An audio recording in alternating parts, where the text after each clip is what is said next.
Good morning student, आपका MA previous history की class में वेलकम है। तो बच्चे, आज का हमारा टॉपिक है various moments of women in India के भारत में जो औरतों के आंदोलन चले थे, के भारत में चलने वाले औरतों के विभिन्न आंदोलन। तो इसमें हम औरतों के जो आंदोलन चले थे उसमें जो औरतों ने सहभागिता या भागीदारी की थी उसके बारे में हम पढ़ेंगे। क्लियर?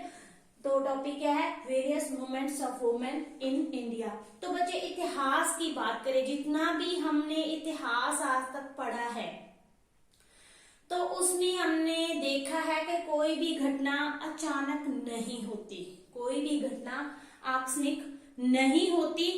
औपनिवेशिक युग में होने वाले महिला आंदोलन भी इसका अपवाद नहीं है कि जो औपनिवेशिक मीन्स के अंग्रेजों के समय में जहाँ आधुनिक युग में जो महिला आंदोलन हुआ था वो कोई अचानक आंदोलन नहीं था। ये महिलाओं ने जब शोषण और उत्पीड़न को सहन करने की उनकी जो हद थी वो उन्होंने पार हो चुकी थी, जब सर से उनके पानी ऊपर जा चुका था तब उन्होंने क्या किया था?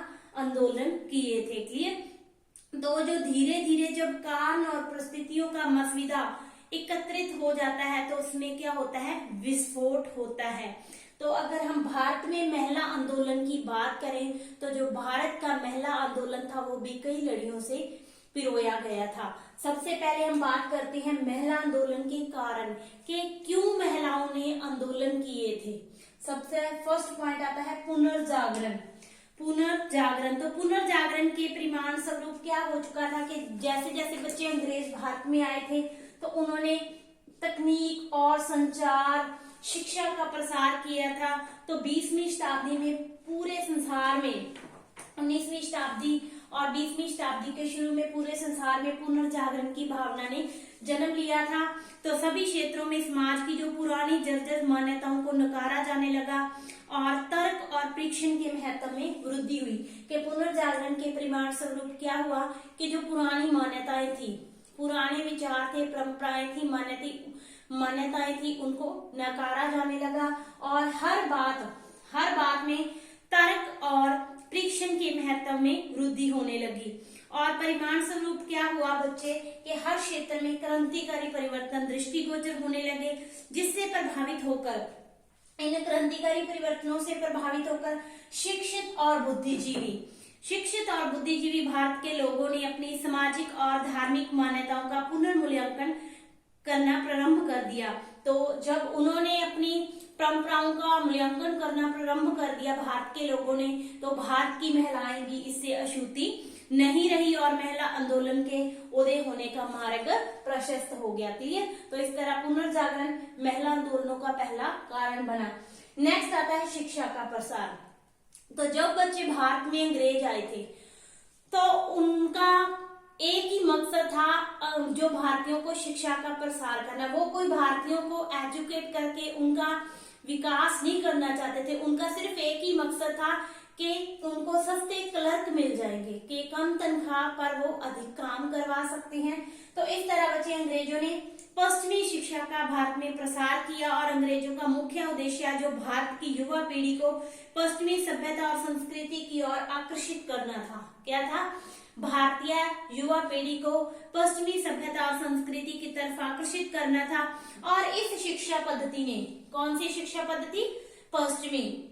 तो इस पश्चिमी शिक्षा पद्धति ने बच्चे महिलाओं को भी प्रभावित किया और महिलाओं ने उत्पीड़न और शोषण के विरुद्ध बचाव के लिए नारी आंदोलन की ओर उन्होंने अपना हाथ बढ़ाया और वो नारी आंदोलन की ओर प्रशस्त हुई। धीरे धीरे संपूर्ण देश की जो शिक्षित महिलाएं थी उन्होंने नारी आंदोलन के द्वारा अपनी स्थिति को सुधारने के लिए साधारण महिलाओं को भी अपने आंदोलन में शामिल कर लिया था। तो इस कारण भी महिला आंदोलन हुए। नेक्स्ट आता है औरतों की दयनीय और शोचनीय स्थिति। क्या है? औरतों की दयनीय और शोचनीय स्थिति।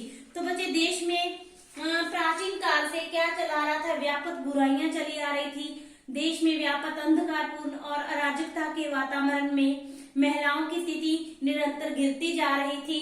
क्योंकि महिलाओं में क्या, महिलाओं की गिरती हुई स्थिति का कारण क्या था, उनकी अशिक्षा, अशिक्षित होना और अज्ञानता।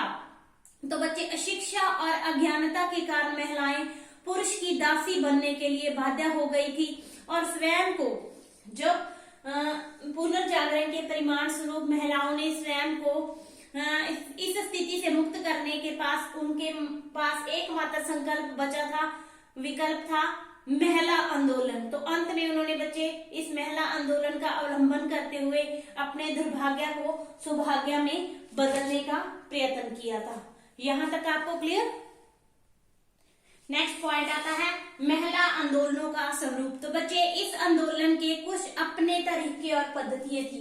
जो महिला आंदोलन शुरू हुआ था उसके अपने तरीके, नियम और पद्धतियां थी। जो बच्चे महिला आंदोलन का स्वरूप था वो अहिंसावादी और शांतिमयी था और इस आंदोलन में बच्चे सभी वर्ग की स्त्रियां, नारियां शामिल थी, जिसमें पढ़ी लिखी और अनपढ़ दोनों तरह की महिलाएं इस आंदोलन में शामिल थी। और सभी महिलाओं को ये विश्वास था कि महिलाएं क्या है, स्वयं कि वो अपने आप में क्या है, ये महिलाएं सर्वशक्तिमान हैं और उसमें मीन्स महिला में कि उसमें भी सब शक्तियां विद्यमान है जो ईश्वर ने एक इंसान को प्रदान की है। परंतु पुरुषों के मुकाबले उन्हें कठोर अनुशासन में रहना पड़ता है, जिसका कारण क्या था, उनकी अशिक्षा और अज्ञान। फलस्वरूप क्या हुआ कि वो अशिक्षा और अज्ञान का शिकार होकर सामाजिक श्रृंखलाओं में जकड़ी गई। तो अनेक महिलाओं ने बच्चे अपने खून पसीने, आंसुओं को सहने, विचारों और शक्तियों से इस आंदोलन को सींचा। अहिंसा और शोषण को इस आंदोलन जो आंदोलन की भट्टी में भस्मीकृत करने का निश्चय किया गया। क्यों? ताकि जो महिलाएं थी वो अपना सुखमय जीवन की ओर अग्रसरित हो सके। तो धीरे धीरे बच्चे जो महिला आंदोलन था इसने अंतरराष्ट्रीय स्तर का स्थान बना लिया और इस आंदोलन में मूल रूप में दलित, कार्यकारी, श्रमिक, माध्यम, निम्न और उच्च वर्ग, ये सभी महिलाओं का सहयोग और समर्थन इस आंदोलन में विद्यमान था। तो महिला आंदोलन से संबंधित संगठनों और संस्थाओं की बात करें तो महिला आंदोलन से संबंधित बच्चे कुछ अलग अलग संगठन और संस्थाएं हैं जिनमें जो आंदोलन थे, जहाँ संगठन संस्थाएं थी उनमें स्वायत्ता, नारीवादी संगठन, वामपंथी महिला समूह, गांधीवादी महिला समूह, धर्म और भिन्न भिन्न व्यवसाय पर आधारित समूह शामिल थे, जिनमें आंतरिक भिन्नता होते हुए भी व्यवहार में कोई अंतर्दृष्टि गोचर नहीं होता था कि इनमें आंतरिक भिन्नता थी, परंतु इन सभी आंदोलनों का या समूहों का मकसद एक ही था, महिलाओं के जो कुरीतियां उनको दूर करना और महिला सशक्तिकरण करना। तो कौन कौन से आंदोलन थे? पहला संगठन थे, पहला है सेवा का फुल फॉर्म है इसकी self employed women association. Very important short question, क्या है सेवा का means? Self employed women association. तो बच्चे इस सेवा संस्था ने कामगार महिलाओं को ट्रेड यूनियन के आधार पर संगठित किया। महिलाओं को इन्होंने कौन से यूनियन पर आधारित किया? ट्रेड यूनियन पर इन्होंने महिलाओं को संगठित किया। किंतु वैचारिक रूप से जो ये आंदोलन या संस्था थी ये गांधी दर्शन से प्रभावित थी। दूसरा आता है प्रगतिशील महिला संगठन। तो बच्चे ये भी एक स्वायत्त संगठन होते हुए वैचारिक दृष्टि से एक सीमा तक वामपंथी आंदोलन है। तीसरा आता है वुमेन क्रिश्चियन एसोसिएशन। क्या है? Women Christian association. Very important question. Women Christian association ये धर्म पर आधारित होने के बाद भी, क्योंकि क्रिश्चियन कौन से धर्म है? ईसाई धर्म।